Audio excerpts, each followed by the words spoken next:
वृंदावन के पानी गांव रोड स्थित नवीन कृषि उपमंडी समिति स्थल के फल सब्जी मंडी के अध्यक्ष पद के चुनाव में दो प्रत्याशी खड़े हुए, जिनमें एक मीरा ठाकुर तथा दूसरे मूलचंद्र थे। इस चुनाव का परिणाम उस समय अधर में अटक गया जब दो मतपत्रों को लेकर के विवाद उत्पन्न हो गया। इन मतपत्रों को सील कर दिया गया, जिसको लेकर एक पक्ष के प्रत्याशी मीरा ठाकुर मंगलवार को मथुरा के कृषि उत्पादन मंडी समिति कार्यालय के सचिव सुनील कुमार शर्मा के यहां पहुंची, जहां उन्होंने अपनी आपत्ति दर्ज कराई। सुनील कुमार शर्मा ने कहा कि उनका इस चुनाव से कोई लेना देना नहीं है, यह व्यापारियों का अपना व्यक्तिगत चुनाव है और इस चुनाव में जो चुनाव अधिकारी व्यापारियों द्वारा नियुक्त किया गया है उसी को मतपत्र पर निर्णय देने का अधिकार है। एक्चुअल में वहाँ जो फल सब्जी मंडी के लाइसेंसधारी व्यापारी हैं, इन्होंने अपना स्वयं का चुनाव कराया था और इस संबंध में मेरा ये कहना है कि ये चुनाव उनका व्यक्तिगत चुनाव है, इसमें समिति का कोई लेना देना नहीं है। अच्छा, जो वोटर दिखाई जा रही हैं वो कैंसिल हैं या वैलिड है? देखिए, इस संबंध में फिर मैं आपसे कह रहा हूँ, उनका अपना चुनाव अधिकारी बनाया है, उनकी सारी अपनी व्यवस्था है, उसका निर्णय जो उनका जो चुनाव अधिकारी है वही करेगा। तो सर, मंडी समिति से जो भी कोई बनते हैं या चुनाव होते हैं, कोई मंडी समिति का कोई रोल नहीं होता इसमें कोई रोल नहीं होता। मंडी समिति आपने देखा हुआ, व्यापार मंडल संगठन के चुनाव होते हैं, इसमें सरकारी कोई हस्तक्षेप किसी चुनाव में नहीं होता है। एक बैलेट पेपर पे ठप्पा नहीं है तो क्या वो उसको बैलेट माना जा सकता है? मैं फिर आपसे कह रहा हूँ, क्योंकि ये व्यक्तिगत चुनाव है, व्यक्तिगत चुनाव में उनके जो लोग कानूनी प्रक्रिया में अगर हम बात करें तो मुझे कोई जानकारी नहीं है, ना मैंने कभी चुनाव कराया है ना। जो एक्चुअल में जो प्रेक्षक होते हैं, चुनाव अधिकारी होता है, उसी का निर्णय सर्वोपरि होता है।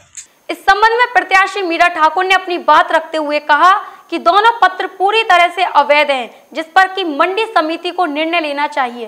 इस विषय को लेके आई वृंदावन उपमंडी स्थल, कल वहाँ व्यापारियों का चुनाव हुआ, उसमें मैं भी अध्यक्ष पद का चुनाव लड़ी। उसमें मेरा विपक्ष भी मूलचंद भैया भी थे और उनकी वोट आई 61 और मेरी वोट आई 60। इसमें 2 वोट ये काके मैंने सचिव साहब को दिखाया जो मेरे व्हाट्सएप पर हैं, तो उन्होंने ये कहा कि ये कैंसिल है। और चुनाव कराने वाले प्रभारी कन्हैयालाल शर्मा, उन्होंने कहा कि इसका फैसला हमारे अधिकारी करेंगे। अधिकारियों में जब सचिव साहब के पास आई तो उन्होंने कहा कि दोनों वोट कैंसिल हैं। अगर दोनों वोट कैंसिल हैं ये मूलचंद की, तो फिर मैं 1 वोट से जीत रही हूँ। 1 वोट से जीत रही तो फिर प्रमाण पत्र मुझको दिया जाए। ये सचिव साहब बताएं या और लोकल व्यक्ति बताएं कि ये वोट कैंसिल है कि नहीं है। अगर जैसे लोकल व्यक्ति और सचिव साहब कहते हैं, डिसीजन लेते हैं, वो मुझे मंजूर है, लेकिन ये नहीं होगा कि जो 2 वोट कैंसिल हैं इनको उसकी मान्य में कर दिया जाए, ये नहीं होगा। अच्छा, जो बैलेट पेपर है उनमें क्या कमी है, किस लिए कैंसिल है वो वोट? ये एक तो मोहर है, एक मेरे चुनाव चिन्ह पर भी है और एक मूलचंद के भी चुनाव चिन्ह पर है। और दूसरा जो वोट है उसमें मोहर ही नहीं है, पता नहीं चंद्रमासा काट दिया है उस पर। आपको कैसे ज्ञात हुआ है, मतलब इस तरीके से गिनती हुई ना वोटों की, जब वोटों की गिनती हुई तब वोटें निकली थी, तो जब इसलिए कहा कि हमने वो दोनों वोटें ले ली। क्या और तो वोट कैंसिल थी, हमारी थी, उनकी थी, तो वो पीपा में है और उनकी जो बराबर जो वोट साफ हैं, मोहर सही हैं, वो बरकरार उसी में है।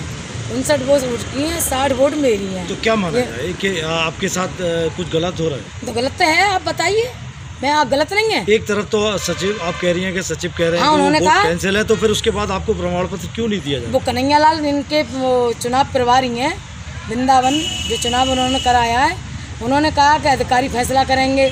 जब अधिकारी फैसला करेंगे तो इसलिए मैं मथुरा आई हूँ। क्या रिटायर्ड आदमी भी चुनाव प्रभारी बन सकता है? मुझे ये जानकारी नहीं है, तो सचिव साहब बताएंगे। क्योंकि बताया जा रहा है कन्हैयालाल तो रिटायर हो चुके हैं। तो मुझे तो ये जानकारी भी नहीं है कि चुनाव प्रभारी रिटायर बनते हैं कि नहीं बनते हैं, ये तो सचिव साहब बताएंगे ना।